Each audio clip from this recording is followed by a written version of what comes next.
Sa social media, binati ni Rambo Nunez ang kanyang asawang si Maha Salvador, sa kanyang espesyal na araw.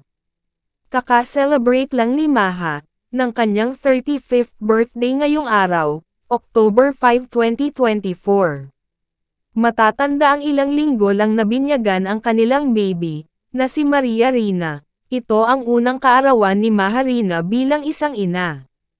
Ipinaabot din ng mga netizens ang kanilang birthday greetings, sa Princess of the Dance Floor. Today, we celebrate your first birthday as a mom, and I can't thank you enough, for being the best mother to Maria, like how you are as a wife to me, as a person to your family, friends and everyone around you. This day is special because you exist, my love. Happy birthday, Maria, and I love you so much. Isinulat ni Rambo.